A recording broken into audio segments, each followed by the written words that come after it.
Alanallur cooperative urban credit society നൂതനമായ പദ്ധതികൾ ആവിഷ്കരിച്ചുകൊണ്ട് ജനകീയ പങ്കാളിത്തമുള്ള പുതിയ ഭരണസമിതിയുടെ നേതൃത്വത്തിൽ Alanallur cooperative urban credit society head office Alanallur, branch Edathanattukara.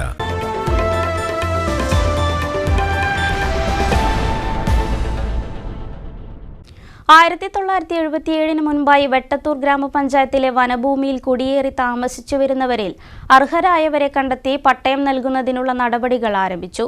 ഇതുമായി ബന്ധപ്പെട്ട വിവരശേഖരണം നടത്താൻ ഗ്രാമപഞ്ചായത്ത് പ്രസിഡന്റ് CM മുസ്തഫയുടെ നേതൃത്വത്തിൽ വെള്ളിയാഴ്ച യോഗം ചേർന്നിരുന്നു. 1977 ജനുവരി 1 മുമ്പായി വനഭൂമിയിൽ താമസിച്ചു വരുന്ന സ്വന്തമായി ഭൂമി കൈവശമുള്ള അർഹരായവർക്ക് പട്ടയം നൽകുന്ന സംസ്ഥാന സർക്കാർ പദ്ധതിയുടെ ഭാഗമായുള്ളതാണ് തീരുമാനം. വില്ലേജ് പരിധികളിലും അതുപോലെ മറ്റുള്ള സ്ഥലങ്ങളിലുമായിട്ട് വ്യാപിച്ച് കിടക്കുന്ന ഫോറസ്റ്റ് ഭൂമിയിൽ കടന്നു കയറി അവിടെ വീട് വെച്ച് താമസിക്കുകയും ഒപ്പം തന്നെ അവിടെ ഉപജീവന മാർഗത്തിന് വേണ്ടി ഇന്ന് കാർഷിക ഉൽപ്പന്നങ്ങൾ ഉണ്ടാക്കുന്നതിന് വേണ്ടി അവിടെ കൃഷി ചെയ്യുകയും ചെയ്തിട്ടുള്ള വ്യക്തികൾക്ക് ഇപ്പോൾ നമ്മുടെ സർക്കാരിൻ്റെ ഭാഗത്തുനിന്നുള്ള നയപരമായിട്ട് തീരുമാനമാണ് ഇവർക്ക് ഈ സ്ഥലം പതിച്ചു കൊടുക്കുകയുള്ളത്.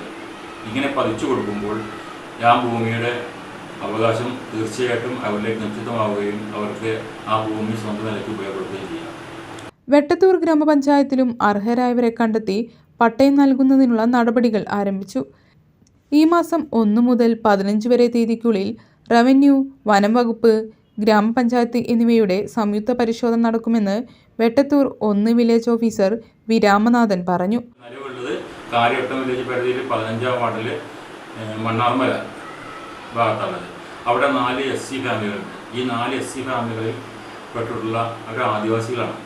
അപ്പോൾ അവർ തികച്ചും അർഹരാണെന്ന് അവിടുത്തെ പഞ്ചായത്ത് മെമ്പറായിട്ടുള്ള ഹൈദരാലി എന്നവർ യോഗത്തെ അറിയിച്ചിട്ടുണ്ട്. അപ്പോൾ അവരിൽ നിന്ന് അപേക്ഷ വാങ്ങിയതിനു ശേഷം തുടർന്ന് സ്വീകരിക്കുന്നതാണ്. കാര്യവട്ടം മണ്ണാർമല 15-ാം വാർഡിൽ അർഹരായ 4 ആദിവാസി കുടുംബങ്ങളെ കണ്ടെത്തിയിട്ടുണ്ട്. പഞ്ചായത്തിൽ പട്ടയം നൽകുന്നതിൻ്റെ വിവരശേഖരണവുമായി ബന്ധപ്പെട്ട് ഗ്രാമപഞ്ചായത്ത് പ്രസിഡന്റ് CM മുസ്തഫയുടെ അധ്യക്ഷതയിൽ ജനപ്രതിനിധികൾ, വിവിധ വില്ലേജ് ഓഫീസർമാർ, മറ്റു ഉദ്യോഗസ്ഥർ എന്നിവരെ പങ്കെടുപ്പിച്ച് വെള്ളിയാഴ്ച യോഗം ചേർന്നിരുന്നു.